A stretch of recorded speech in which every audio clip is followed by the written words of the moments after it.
नमस्कार, मैं मौली साहू स्वागत करती हूं आपका हिंदी खबर एक्सप्रेस में। चलिए बढ़ते हैं आज की ताजा खबरों की ओर।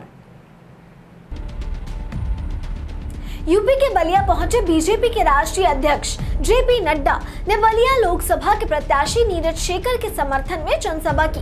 साथ ही बीजेपी के प्रदेश अध्यक्ष भूपेंद्र चौधरी समेत बीजेपी के कई बड़े नेता मौजूद रहे। इस दौरान जेपी नड्डा ने इंडिया गठबंधन पर जमकर हमला किया। कहा अखिलेश को बताया आतंकवादियों का दोस्त और कहा कि यह भ्रष्टाचारियों की पार्टी है। कोयला, चीनी, चावल घोटाला कांग्रेस ने किया। समुद्र में पनडुब्बी घोटाला, हेलीकॉप्टर घोटाला और अंतरिक्ष में जाकर 2G 3G का घोटाला किया और पाताल में जाकर कोयले का घोटाला किया। ये तीनों लोग नहीं छोड़े हैं, तीनों लोगों में जाकर घोटाले किए हैं। इतना ही नहीं, इन्होंने और कहा कि राहुल गांधी, सोनिया गांधी, पंडित चिदंबरम, लालू यादव, अरविंद केजरीवाल समेत कई नेता बेल पर हैं और मनीष सिसोदिया, सत्येंद्र जैन, आजम खां, हेमंत सोरेन ये लोग जेल में हैं। ये सारे नेता या तो बेल पे हैं या तो जेल में हैं। अब ये सारे जेल में जाएंगे और सारे राम विरोधी हैं। जनसभा में उपस्थित लोगों को संबोधित करते हुए श्री नड्डा ने समाजवादी पार्टी और कांग्रेस की विचारधाराओं को स्पष्ट करते हुए कहा, ये पिछड़े, दलितों, आदिवासियों के समर्थक नहीं है। ये इनके आरक्षण पर डाका डालकर धर्म के आधार पर आरक्षण देने की बात कर रहे हैं, जबकि बाबा साहब भीमराव अंबेडकर ने भारत के संविधान में धर्म के आधार पर आरक्षण देने की बात कहीं नहीं कही है। श्री नड्डा ने अपने संबोधन में कहा, समाजवादी सरकार में कल उत्तर प्रदेश एक बीमार राज्य था, आज उत्तर प्रदेश अग्रगण्य राज्य बनकर आगे खड़ा है। पूर्णमासी को नमन करने का आनंद तब तक नहीं आता जब तक कि अमावस्या की अंधेरी रात न देखी हो। आज की खबरों में बस इतना ही। देखते रहिए हिंदी खबर एक्सप्रेस। धन्यवाद। आप बताओ, राहुल गांधी बेल पर है कि नहीं है? जोर से बोलो भैया। राहुल गांधी बेल पर है कि नहीं है? सोनिया गांधी है कि नहीं है? पी चिदंबरम जेल पर है कि नहीं है? कार्तिक चिदंबरम बेल पर है कि नहीं है? लालू यादव बेल पर है कि नहीं है? और ये केजरीवाल 1 तारीख तक बेल पर है कि नहीं है? आप बताइए, ये डीएमके के नेता बेल पर है कि नहीं है? ये सारे बेल पर हैं। और आप बताइए, मनीष सिसोदिया जेल में है कि नहीं है? सत्येंद्र जैन जेल में है कि नहीं है? आजम खान जेल में है कि नहीं है? हेमंत सोरेन जेल में है कि नहीं है? केजरीवाल जाएगा कि नहीं जाएगा?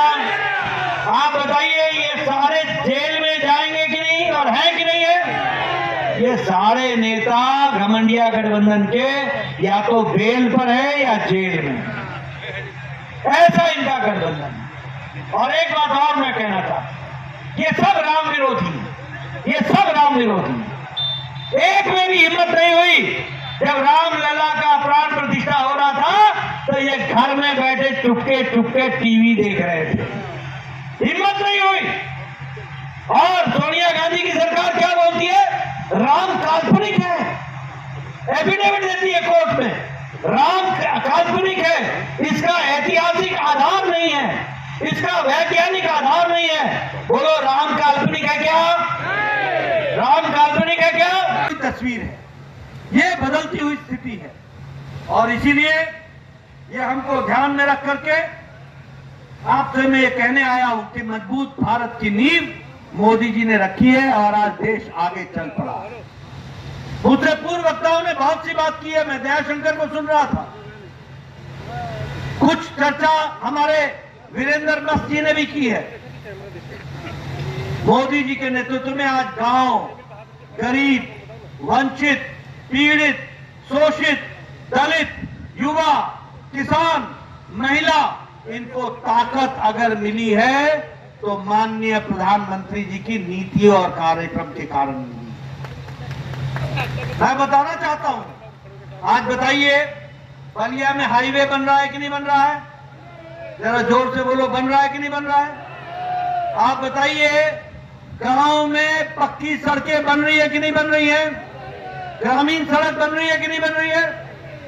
आपके गांव में वाईफाई पहुंच रहा है कि नहीं पहुंच रहा है? इंटरनेट पहुंच रहा है कि नहीं पहुंच रहा है?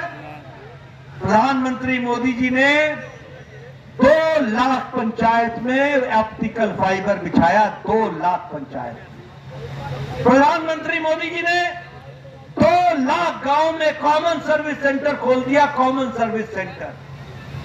और याद करना, यही कांग्रेसी भाई, यही समाजवादी भाई, यही पढ़ा लिखा अनपढ़ अखिलेश ये क्या बोलता था, भारत तो अनपढ़ों का देश है, इसका डिजिटलाइजेशन करके क्या करोगे, यहाँ वाईफाई का क्या मतलब है, गांव में वाईफाई क्या करेगा, ये बोलते थे कि नहीं बोलते थे, ये कांग्रेसी बोलते थे कि नहीं बोलते थे।